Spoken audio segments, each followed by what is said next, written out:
ko, yung mga my day ko, mga video ko na pinupost ko sa yung mga video na TikTok na pinupost ko sa my day ko, hindi daw siya nagkaka.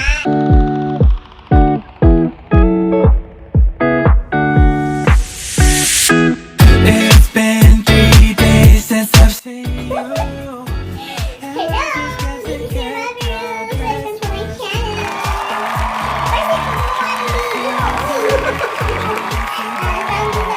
Ba't kasi nagtatanong sa akin kung bakit daw yung my day ko, yung mga my day ko, mga video ko na pinupost ko sa yung mga video na TikTok na pinupost ko sa my day ko, hindi daw siya nagka-cut. So ganito yun. Mamaya tutulong ko sa inyo. Pero bago yung lahat, please paki-share and like yung aking video. And thank you po sa lahat na nakasuporta. Thank you po sa lahat na nag-like at nag-follow. Thank you po. God bless po. Ito na po, panoorin niyo na po. Guys, tutulong ko na sa inyo.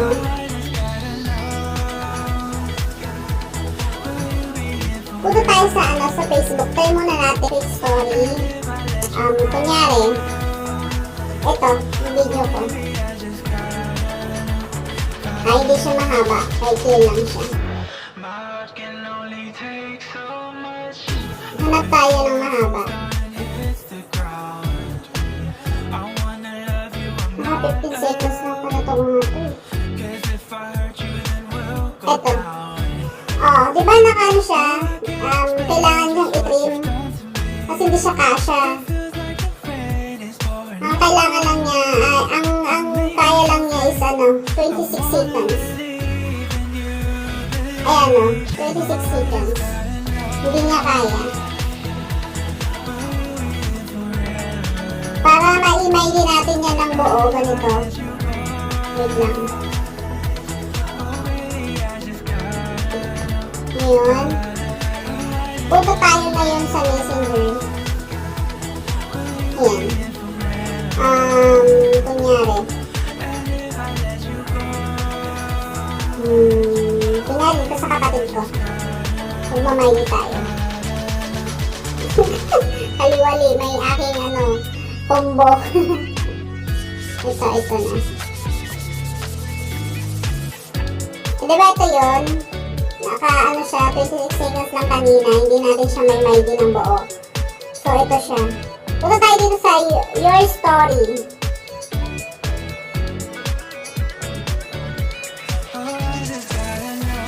Pinutin nyo lang yung video. Kunyari ito, diba? Pinutin mo yung video, tapos edit. Tapos, ilagay natin sa your story. I-add natin siya. Ayan. Tapos mag-back na lang tayo.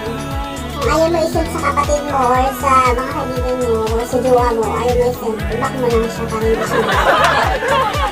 So, ayun. Antayin lang natin ng mga ilang segundo. Lalabas na siya dito sa natin, sa Facebook my day natin. Na guys, buo yan, hindi yan putol.